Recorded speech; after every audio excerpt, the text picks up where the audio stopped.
Welcome to Juice Galaxy, the most deranged and nonsensical game that I think I have ever played. No facet of the game makes sense, or even makes an overarching story, but that's part of the fun. As you can see by the title menu here, we have a couple options, but we can choose New Game, where we are allowed to change almost every part of our little character's body, including his legs, arms, and head. But for the most part, we're just going to keep him as a weird, faceless, polka dot blob creature. But after making our character, we can enter the real game. We spawn into a school, and the first thing we see is a giant snake monster named Miss Slithers. Apparently this is a quote-unquote juice school, but she quickly gives us a verbal quiz.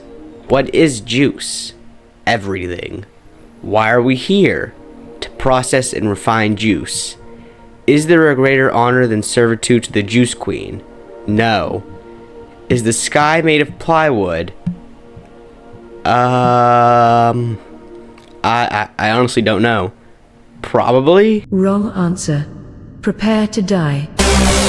Okay, so that's what happens if you get a question wrong. But we can quickly make our way back to where we were in her quiz and say no to the question, where she then lets us go out to recess. The last thing she says to us, though, right before we head out to recess, is to stay away from the far end of the playground. And as we head out, we can also see the far end of the playground. There's this weird, giant mouth. It's strange, but there are also crates all over the playground that we can run and jump into, which drop what I can only assume is juice, and eventually it drops us a weapon. There's also another person in the playground, though, who we can talk to, and after talking to him, he'll come out our new weapon, and he'll ask us to swing it at him. We do as he says and start to beat him up, where he also drops us more juice. Suddenly, though, he says to us that it's his turn to fight, and he starts punching us back. He's not really a problem, though, as our new juice weapon is pretty strong, and after we defeat him, he just says he'll sleep for a little while, and tells us that the big mouth we've been seeing in the playground is a juice door. Walking up to it, we can begin to feed it some of our juice as it sings and opens up to us. Miss Slithers yells at us some, but we don't care. We jump out. Worst student ever.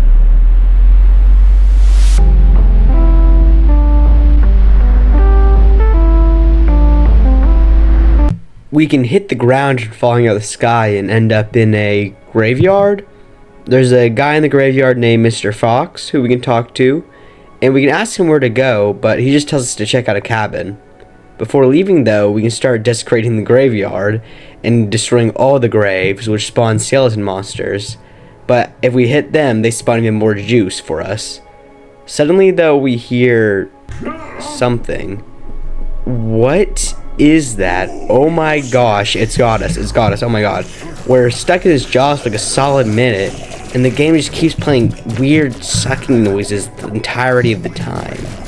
Eventually, though, it does spit us out, and just kind of tells us we're a vampire now, and awkwardly leaves. Okay, that's a start indeed. Finally hitting out of the graveyard, though, we can find a nice new car, and with that, we can make our way to the cabin the Fox guy told us about. The cabin is honestly pretty barren, but there is a hatch to presumably the basement. So we can head down it and make our way down the path, which is full of monsters.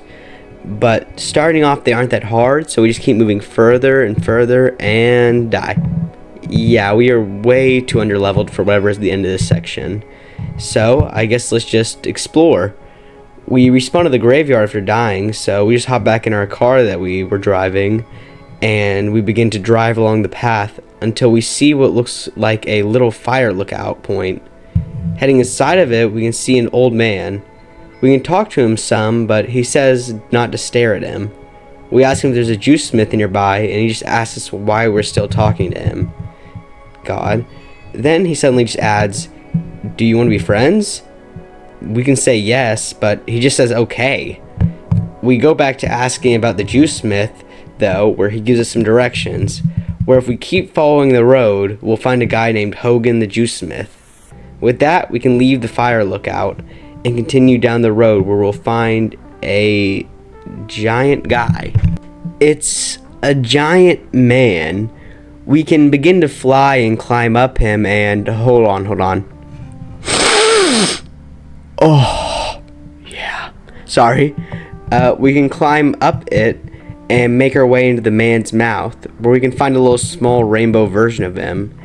He tells us to get out of his mouth, but as he says this, we can hear some sort of really, really annoying and grating singing in the background. We can ask him about it, and he'll tell us it's a flower, and we should kill it for him. So we grab his bat that he offers us, and we fly up into his eye socket where we can find the flower. It sings and sings, and if we ask it to quit, then it'll refuse and just call us jealous. Yeah, we're gonna kill it. Now that it's dead, the annoying singing is gone, and we can continue our way down the path to the juicesmith the old man told us about. Following the road, we'll eventually see a giant mushroom and a man wandering around it, where if we get close to him, we can talk to him. He is Hogan the juicesmith, and he tells us we can upgrade our weapons at him with the power of juice. Sweet! There's also something up with his hand though, which if we ask about, he'll tell us it apparently got stung by a wasp, and there's a burrow of them nearby, which we should take out. Moving to the east of the mushroom, we can eventually see this burrow and enter it. It's filled with wasps, but we're a high enough level to where they don't really matter to us anymore. So we just go in and kill them and continue making our way down until we can come across what appears to be an open area. Heading into it, we'll find the wasp queen. We just kind of silently stare at her for a while before she says she's going to eat us now. And then the fight begins. She shoots her stingers at us from her arms, and she can summon wasps to her aid. But if we take our time, she eventually does go down, and we can earn her head and her gun as a trophy. Sweet! We can head back up to the top, and now we don't really have a direction of where to go next. So we just head back to the start of the graveyard. We can think for a moment of what to do next, but we can remember the school we started at was in the sky, so what if we flew back up to it? We can begin our ascent from where this all began and eventually reach where our school was.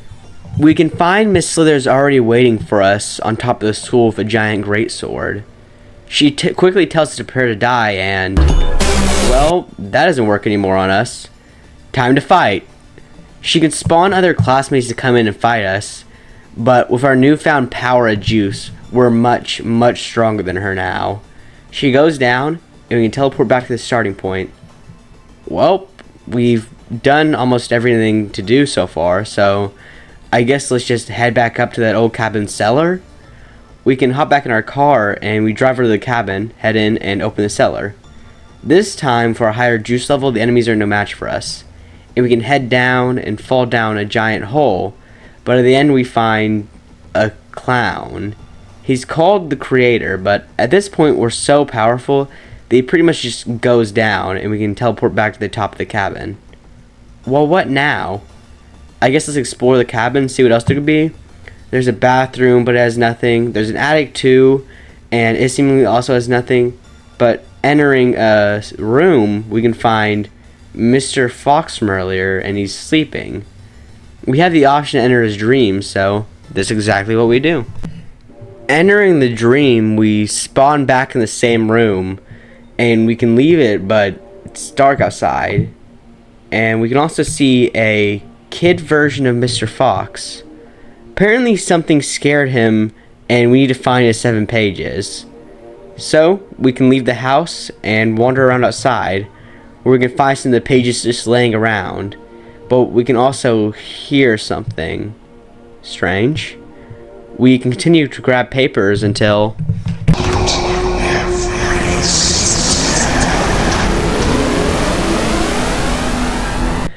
okay, so there's a thing chasing after us.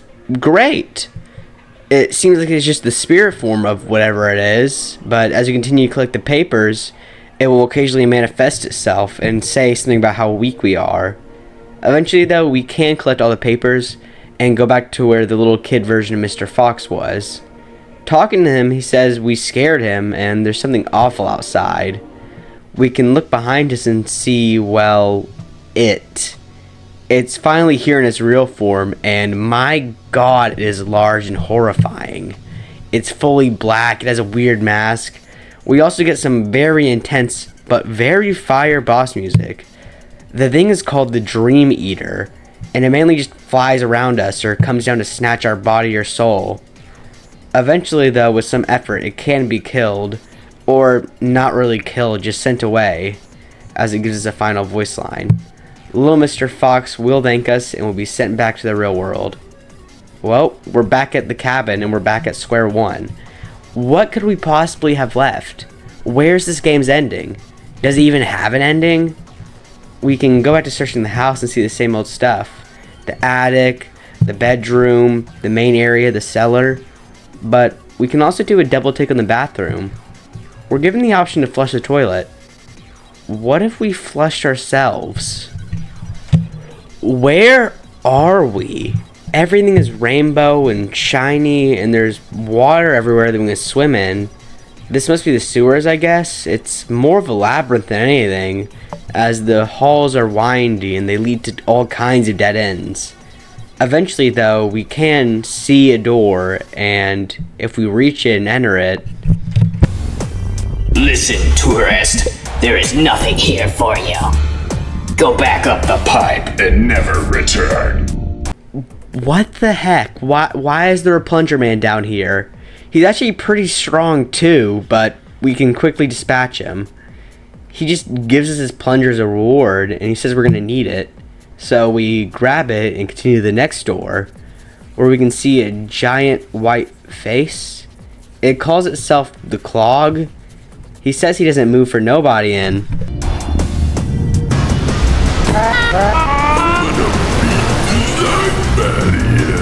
Now I guess I know why we need that plunger, but we can hit him with it, and he's ungodly strong with his hits.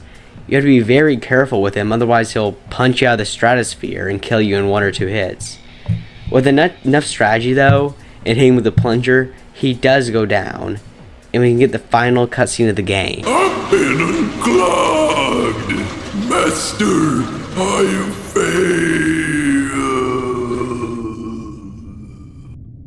You fool! You have no idea what you've just unleashed.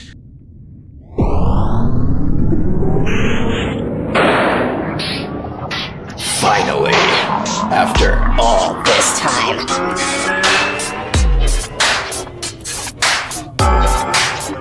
Swirly D has risen once more.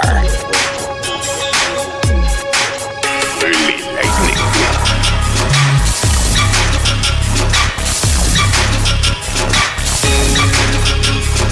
So yeah, that's Juice Galaxy. It's definitely an interesting game. I personally got it while it was free, but it now costs $5, which is very reasonable in my opinion, because I definitely consider it like $5 worth of fun. You can get a couple hours of it. I say I got like 5 or 6 hours out of it. But thank you for watching. Maybe throw me a cheeky like and a cheeky subscribe, and let's move on to my outro song. Hey everybody, this is my outro song. I hope that you do sing along. I'm the Moth Maker, and I make content. Please give me money. I need money. Please subscribe. I don't have a dime. I have really, really bad rhymes. Please subscribe. This is the outro song. The outro song. The outro song. This is the Moth Maker outro song. Please subscribe. I don't have a dime. If you give me a little bit of your time, maybe subscribe and give me a dime. A dime, a dime, a dime, a rhyme. I got bars from Mars. Girls go to Jupiter to get more stupider. Boys go to Mars to get more bars. That's what I'm saying. My name's not Lars. My name is Mothmaker, and I take time to make these videos, and I spit bars, rhymes, and hymes, and lots of things. So please subscribe and have a good time. Bye.